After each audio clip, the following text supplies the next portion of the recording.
महाराष्ट्र में कंगना रनौत और शिवसेना के बीच विवाद जारी है। कल अपने मुखपत्र सामना में तो शिवसेना ने बड़ी बड़ी बातें लिखी। कंगना के साथ शिवसेना ने बॉलीवुड के लोगों पर भी सवाल उठा दिया, लेकिन उद्धव ठाकरे अपनी जुबान से कुछ भी नहीं बोल रहे हैं। बीते दिनों सीएम उद्धव ठाकरे ने मीडिया से बातचीत की। लोगों को उम्मीद थी उद्धव कंगना के सवालों को जवाब देंगे। पत्रकार अर्नब के आरोपों पर उद्धव कुछ मुंह खोलेंगे, लेकिन सीएम ठाकरे तो ऐसा लग रहा है कि डर गए हैं। महाराष्ट्र सरकार की सियासी घेराबंदी के बाद उद्धव अब कंगना के मुद्दे से बाहर निकलना चाहते हैं। हालांकि इन्होंने कॉन्फ्रेंस में कंगना का नाम लिए बगैर कहा, मेरी खामोशी को मेरी कमजोरी न समझा जाए। मैं चुप हूं, इसका मतलब ये नहीं कि मेरे पास जवाब नहीं है। उन्होंने कहा कि इस तरह के राजनीतिक तूफान आते रहेंगे और वो उनका सामना करने में सक्षम है। मीडिया से बातचीत के दौरान उन्होंने प्रदेश में कोरोना और मराठा आरक्षण पर बातचीत की। ठाकरे ने कहा कि पिछले 4 महीनों में हमने बेड और इलाज सामग्री की संख्या बढ़ाई है। सभी धर्म के लोगों ने सामाजिक जिम्मेदारी का पालन करते हुए अपने त्योहार मनाए। सबका धन्यवाद। धीरे धीरे सब शुरू हो रहा है, पर ध्यान रखें कि कोरोना अब तक लगातार बढ़ ही रहा है। हो सकता है कि ये कुछ दिन और बढ़े, इसीलिए सावधानी बरते, मास्क पहने। महाराष्ट्र को सुरक्षित रखना हमारी जिम्मेदारी है। ठाकरे ने ये भी कहा कि वो राज्य में एक मुहिम शुरू कर रहे हैं। इस मुहिम का नाम मेरा परिवार मेरी जवाबदारी होगा। उन्होंने कहा कि महाराष्ट्र के हर व्यक्ति अपनी जाति, धर्म और क्षेत्र भूलकर राज्य की इस मुहिम में शामिल होंगे। मराठा आरक्षण पर उद्धव ठाकरे ने बताया कि देवेंद्र फडणवीस से फोन पर उनकी बातचीत हुई है और फडणवीस मराठा आरक्षण के मुद्दे पर साथ है। हालांकि उद्धव भले ही प्रदेश में मचे सियासी तूफान पर चुप हैं, लेकिन उद्धव के सबसे खास संजय राउत की जुबान अभी भी जहर उगल रही है। उद्धव की चुप्पी और राउत की बयानबाजी, आखिर महाराष्ट्र में शिवसेना की रणनीति क्या है? महाराष्ट्र में शिवसेना के लिए मुश्किलें बढ़ती जा रही है। कंगना का ऑफिस शिवसेना के कहने पर बीएमसी ने ही गिराया था। इसके बाद से ही सभी के निशाने पर बीएमसी है। एनसीपी प्रमुख शरद पवार भी बीएमसी की कार्रवाई को गलत ठहरा चुके हैं। इसके अलावा कांग्रेस और विपक्ष में बैठी बीजेपी ने भी बीएमसी पर निशाना साधा था। जानकारों की माने तो बीएमसी में शिवसेना का बोलबाला है। बीएमसी वही करती है जो उद्धव ठाकरे कहते हैं, लेकिन अब बीजेपी ने बीएमसी के खिलाफ मोर्चा खोल दिया है। बीजेपी की ओर से भ्रष्टाचार का आरोप लगाकर मेयर किशोरी पेडनेकर के खिलाफ अविश्वास प्रस्ताव का नोटिस दिया गया है। अविश्वास प्रस्ताव का क्या होगा, ये कांग्रेस एनसीपी के रुख पर तय होगा। कांग्रेस एनसीपी दोनों दलों के नेताओं का कहना है कि अविश्वास प्रस्ताव के दौरान पार्टी का क्या रुख होगा, इस पर पक्ष के वरिष्ठ नेताओं से चर्चा के बाद तय किया जाएगा। लेकिन बीएमसी में शिवसेना की मनमानी से दोनों दलों के नगर सेवकों में नाराजगी है। कांग्रेस के एक वरिष्ठ नेता की माने तो राज्य की सत्ता में हम भले ही शामिल हैं, लेकिन बीएमसी में अब भी हम विपक्ष में हैं। नेता विपक्ष का पद कांग्रेस के पास है। 2.5 दशक से बीएमसी की सत्ता पर काबिज शिवसेना पहले भी मनमानी करती थी, अभी भी वही कर रही है।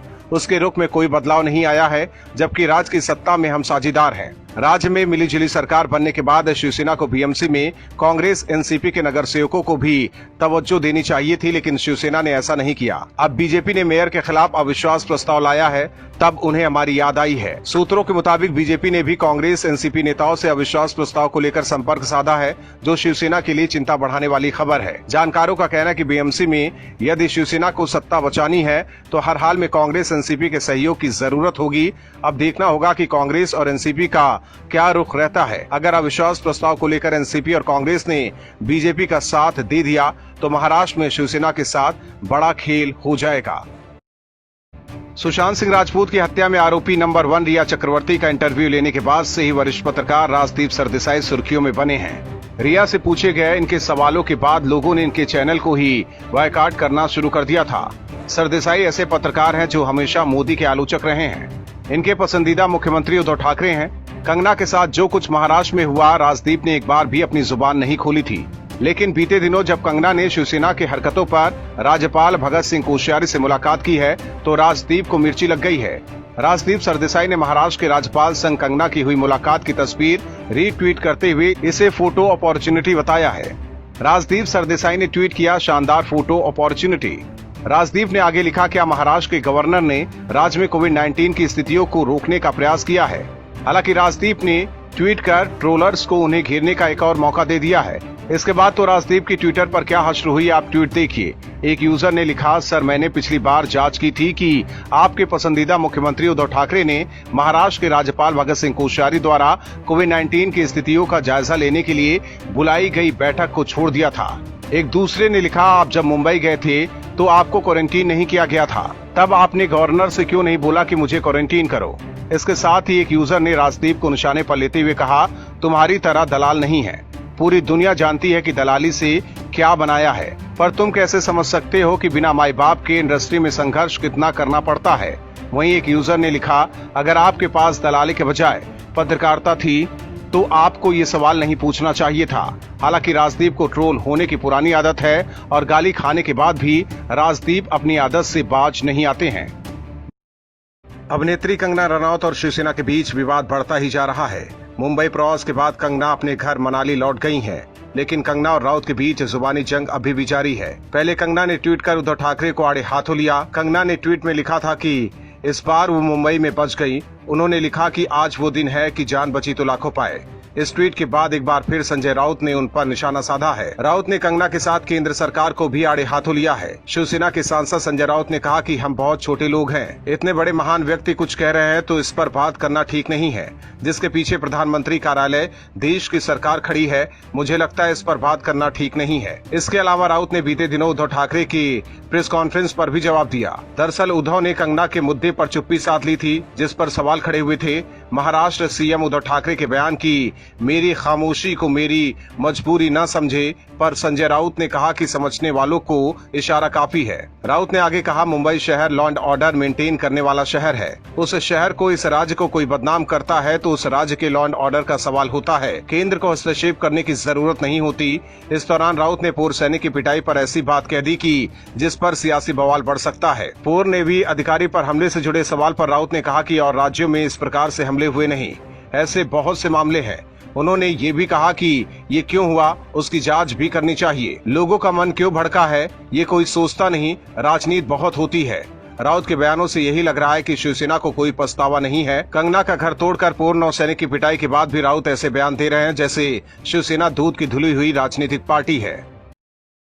राजस्थान में भले ही कांग्रेस ने सरकार बचा ली है, गहलोत सीएम की कुर्सी पर अभी भी बैठे हैं, लेकिन लड़ाई अभी खत्म नहीं हुई है। सचिन पायलट ने गहलोत के खिलाफ जो मोर्चा खोला था वो अभी भी जारी है। 40 दिन चुप रहने के बाद पायलट ने एक बार फिर गहलोत पर निशाना साधा है। पायलट पहले से गहलोत पर आरोप लगाते आए हैं कि उन्होंने चुनावी वादा पूरा नहीं किया है और ऐसे ही कई आरोप लगाकर उन्होंने बगावती तेवर अपनाए थे। अब एक बार फिर उन्होंने सीएम को पत्र लिखा है। पत्र में आरक्षण का चुनावी वादा याद दिलाया गया है, जिसे अभी तक पूरा नहीं किया गया है।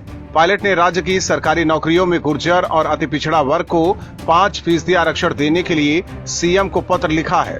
पत्र में कहा गया कि चुनावी घोषणा के बावजूद ये आरक्षण अभी तक लागू नहीं किया गया है।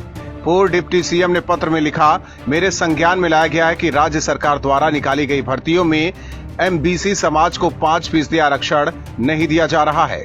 पुलिस कांस्टेबल भर्ती 2018 और रीड भर्ती 2018 में भी 5% आरक्षण नहीं दिया गया।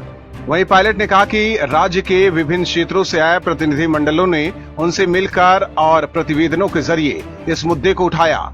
सचिन पायलट का एक वीडियो भी सामने आया है, जिसमें उन्होंने कहा है कि हमें पार्टी को मजबूत करने की दिशा में ध्यान केंद्रित करना चाहिए।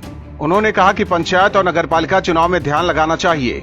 उन्होंने कहा कि चुनाव तो 5 साल बाद होते हैं, मगर जनता के प्रति हमारी जवाबदेही है, जिसे हमें हमेशा निभाते रहना चाहिए।